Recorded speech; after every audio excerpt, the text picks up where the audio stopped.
1 Samuel അധ്യായം 10. Samuel ഒരു പാത്രം ഒലിവെണ്ണയെടുത്ത് സാവൂളിൻ്റെ ശിരസിൽ ഒഴിച്ചു. അവനെ ചുംബിച്ചിട്ട് പറഞ്ഞു, കർത്താവ് തൻ്റെ ജനത്തിൻ്റെ ഭരണാധികാരിയായി നിന്നെ അഭിഷേകിച്ചിരിക്കുന്നു. അവിടുത്തെ ജനത്തെ ഭരിക്കുകയും എല്ലാ ശത്രുക്കളിൽ നിന്ന് അവരെ സംരക്ഷിക്കുകയും ചെയ്യണം. തൻ്റെ അവകാശമായ ജനത്തിന് രാജാവായി കർത്താവ് നിന്നെ വാഴിച്ചിരിക്കുന്നു എന്നതിൻ്റെ അടയാളം ഇതായിരിക്കും. ഇന്ന് നീ എന്നെ വിട്ടു പോകുമ്പോൾ ബെഞ്ചമിൻ്റെ നാട്ടിലെ സെൽസാഹിൽ റാഹേലിൻ്റെ ശവകുടീരത്തിന് സമീപം 2 ആളുകളെ നീ കാണും. നീ അന്വേഷിച്ച കഴുതകളെ കണ്ടുകിട്ടിയെന്നും അവയെക്കുറിച്ചല്ല എൻ്റെ മകൻ എന്തു പറ്റി എന്ന് ചോദിച്ചുകൊണ്ട് നിന്നെക്കുറിച്ചാണ് നിന്റെ പിതാവ് ഉത്കണ്ഠാകുലനായിരിക്കുന്നതെന്നും അവർ നിന്നോട് പറയും. അവിടെ നിന്ന് താബോറിലെ ഓക്ക് വൃക്ഷത്തിന് സമീപമെത്തുമ്പോൾ ബഥേലിൽ ദൈവത്തിന് ബലിയർപ്പിക്കാൻ പോകുന്ന 3 പേരെ നീ കണ്ടുമുട്ടും. ഒരുവൻ 3 ആട്ടിൻകുട്ടികളെ എടുത്തിരിക്കും, രണ്ടാമൻ 3 അപ്പവും മൂന്നാമൻ ഒരു തോൽക്കുടം വീഞ്ഞും. അവർ നിന്നെ അഭിവാദനം ചെയ്ത് 2 അപ്പം നിനക്ക് നൽകും. അത് നീ സ്വീകരിക്കണം. അനന്തരം ഫിലിസ്ത്യർ കൂടാരമടിച്ചിരിക്കുന്ന ഗിബെയായിലുള്ള ദൈവത്തിൻ്റെ മലയിൽ നീ എത്തും. പട്ടണത്തിലേക്ക് കടക്കുമ്പോൾ സാരംഗി, ചെണ്ട, കുഴൽ, കിന്നരം എന്നീ വാദ്യമേളങ്ങളോടെ മലമുകളിൽ നിന്ന് ഇറങ്ങി വരുന്ന ഒരു പ്രവാചക ഗണത്തെ നീ കണ്ടുമുട്ടും. അവർ പ്രവചിച്ചുകൊണ്ടിരിക്കും. അപ്പോൾ കർത്താവിൻ്റെ ആത്മാവ് ശക്തമായി നിന്നിൽ ആവസിക്കും. നീയും അവരോടൊത്ത് പ്രവചിക്കാൻ തുടങ്ങും. മറ്റൊരു മനുഷ്യനായി നീ മാറും. ഇവ സംഭവിക്കുമ്പോൾ യുക്തം പോലെ ചെയ്തുകൊള്ളുക. ദൈവം നിന്നോടുകൂടെ ഉണ്ട്. എനിക്ക് മുൻപേ ഗിൽഗാലിലേക്ക് നീ പോകണം. ദഹനബലികളും സമാധാന ബലികളും അർപ്പിക്കാൻ ഞാനും വരുന്നുണ്ട്. എന്താണ് ചെയ്യേണ്ടതെന്ന് ഞാൻ വന്ന് കാണിച്ചു തരുന്നതുവരെ 7 ദിവസം നീ കാത്തിരിക്കുക. സാവൂൾ സാമുവേലിൻ്റെ അടുക്കൽ നിന്ന് പോകാൻ തിരിഞ്ഞപ്പോൾ ദൈവം അവനൊരു പുതിയ ഹൃദയം നൽകി. സാമുവേൽ പറഞ്ഞതെല്ലാം അന്ന് തന്നെ സംഭവിച്ചു. സാവൂളും ഭൃത്യനും ഗിബെയായിലെത്തിയപ്പോൾ പ്രവാചകഗണത്തെ കണ്ടു. ഉടൻ ദൈവത്തിൻ്റെ ആത്മാവ് അവനിൽ ശക്തമായി പ്രവർത്തിച്ചു. അവനും അവരോടൊത്ത് പ്രവചിച്ചു. സാവൂളിനെ മുൻപ് അറിയാമായിരുന്നവരെല്ലാം അവൻ പ്രവചിക്കുന്നത് കണ്ടപ്പോൾ പരസ്പരം ചോദിച്ചു, കിഷിൻ്റെ മകൻ എന്തുപറ്റി? സാവൂളും പ്രവാചകനോ? അവിടുത്തുകാരിൽ ഒരാൾ ചോദിച്ചു, അവരുടെ പിതാവ് ആരാണ്? അങ്ങനെ സാവൂളും ഒരു പ്രവാചകനോ എന്നത് ഒരു പഴഞ്ചൊല്ലായി തീർന്നു. പ്രവചനം കഴിഞ്ഞ് അവൻ മലമുകളിലെത്തി. സാവൂളിൻ്റെ പിതൃസഹോദരൻ അവനോടും ഭൃത്തിനോടും ചോദിച്ചു, നിങ്ങൾ എവിടെ പോയിരിക്കുകയായിരുന്നു? കഴുതകളെ തിരക്കിപ്പോയതായിരുന്നു. അവയെ കാണായികയാൽ ഞങ്ങൾ സാമുവേലിൻ്റെ അടുക്കൽ പോയി എന്ന് അവൻ പറഞ്ഞു. സാമുവേൽ നിങ്ങളോട് എന്തു പറഞ്ഞു എന്ന് അവൻ ചോദിച്ചു. സാവൂൾ പറഞ്ഞു, കഴുതകളെ കണ്ടുകിട്ടിയെന്ന് അവൻ ഞങ്ങളോട് പറഞ്ഞു. എന്നാൽ താൻ രാജാവാകാൻ പോകുന്നതിനെപ്പറ്റി സാമുവേൽ പറഞ്ഞതൊന്നും അവനോട് പറഞ്ഞില്ല.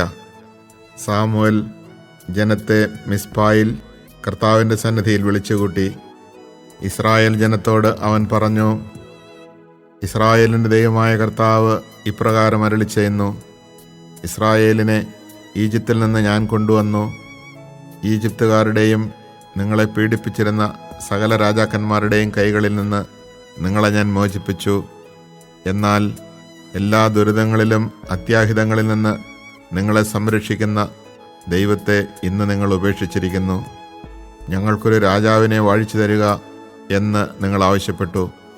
അതുകൊണ്ടിപ്പോൾ ഗോത്രത്തിൻ്റെയും കുലത്തിൻ്റെയും ക്രമത്തിൽ കർത്താവിൻ്റെ മുമ്പിൽ നിൽക്കുവിൻ.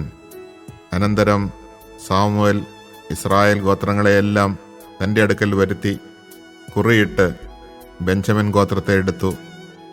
ബെഞ്ചമിൻ ഗോത്രത്തിലെ കുടുംബങ്ങളെയെല്ലാം തൻ്റെ അടുക്കൽ വരുത്തി. മത്രി കുടുംബത്തിനാണ് കുറി വീണത്. അവസാനം മത്രി കുടുംബാംഗങ്ങളെ ഓരോരുത്തരെയും വരുത്തി. കിഷിൻ്റെ മകനായ സാവൂളിനെ കുറിയിട്ട് സ്വീകരിച്ചു. എന്നാൽ അവർ അന്വേഷിച്ചപ്പോൾ അവനെ കണ്ടില്ല. അവൻ ഇവിടെ വന്നിട്ടുണ്ടോ എന്ന് അവർ കർത്താവിനോട് ചോദിച്ചു. അവനിതാ ഭാണ്ഡങ്ങൾക്കിടയിൽ ഒളിച്ചിരിക്കുന്നു എന്ന് കർത്താവ് പറഞ്ഞു. അവർ ഓടിച്ചെന്ന് അവനെ കൂട്ടിക്കൊണ്ടുവന്നു. ജനമധ്യേ നിന്നപ്പോൾ മറ്റാരെയുംകാൾ അവൻ്റെ ശിരസും തോളും ഉയർന്നു നിന്നിരുന്നു. സാമുവേൽ ജനക്കൂട്ടത്തോട് ചോദിച്ചു, കർത്താവ് തിരഞ്ഞെടുത്തവനെ നിങ്ങൾ കാണുന്നില്ലേ? അവനെപ്പോലെ മറ്റാരുമില്ല. അപ്പോൾ രാജാവ് നീണാൾ വാഴട്ടെ എന്ന് ജനം ആർത്തു വിളിച്ചു. അനന്തരം സാമുവേൽ രാജധർമ്മത്തെപ്പറ്റി ജനങ്ങളോട് പറഞ്ഞു. അതെല്ലാം ഒരു പുസ്തകത്തിൽ എഴുതി കർത്താവിൻ്റെ മുമ്പിൽ വെച്ചു. പിന്നീട് ജനത്തെ അവരവരുടെ വീടുകളിലേക്ക് പറഞ്ഞയച്ചു. സാവൂളും ഗിബെയായിലുള്ള തൻ്റെ ഭവനത്തിലേക്ക് മടങ്ങി. ദൈവത്താൽ പ്രചോദിതരായ ഏതാനും യുദ്ധവീരന്മാരും അവനെ അനുഗമിച്ചു. എന്നാൽ ചില കുബുദ്ധികൾ ചോദിച്ചു, നമ്മെ രക്ഷിക്കാൻ ഇവന് സാധിക്കുമോ? അവർ അവനെ അധിക്ഷേപിച്ചു. കാഴ്ചയൊന്നും അവർ കൊടുത്തുമില്ല. അവൻ അത് ഗവനിച്ചില്ല. Chapter 10. Then from a flask he had with him Samuel poured oil on Saul's head. He also kissed him, saying, The Lord anoints you commander over his heritage. You are to govern the Lord's people Israel, and to save them from the grasp of their enemies round about. This will be the sign for you that the Lord has anointed you commander over his heritage. When you leave me today, you will meet 2 men near Rachel's tomb at Zelzah, in the territory of Benjamin, who will say to you, The asses you went to look for have been found. Your father is no longer worried about the asses, but is anxious about you, and says, What shall I do about my son? Farther on, when you arrive at the terebinth of Tabor, you will be met by 3 men going up to God at Bethel. One will be bringing 3 kids, another 3 loaves of bread, and the third a skin of wine. They will greet you and offer you 2 wave offerings of bread, which you will take from them. After that you will come to Gibeath Elohim, where there is a garrison of the Philistines. As you enter that city, you will meet a band of prophets in a prophetic state, coming down from the high place, preceded by lyres, tambourines, flutes, and harps. The Spirit of the Lord will rush upon you, and you will join them in their prophetic state, and will be changed into another man. When you see these signs fulfilled, do whatever you judge feasible, because God is with you. Now go down ahead of me to Gilgal, for I shall come down to you to offer holocausts and to sacrifice peace offerings. Wait 7 days until I come to you. I shall then tell you what you must do. As Saul turned to leave Samuel, God gave him another heart. That very day all these signs came to pass. When they were going from there to Gibeah, a band of prophets met him, and the Spirit of God rushed upon him, so that he joined them in their prophetic state. When all who had known him previously saw him in a prophetic state among the prophets, they said to one another, What has happened to the son of Kish? Is Saul also among the prophets? And someone from that district added, And who is their father? Thus the proverb arose, Is Saul also among the prophets? When he came out of the prophetic state, he went home. Saul's uncle inquired of him and his servant, Where have you been? Saul replied, To look for the asses. When we could not find them, we went to Samuel. Then Saul's uncle said, Tell me then what Samuel said to you.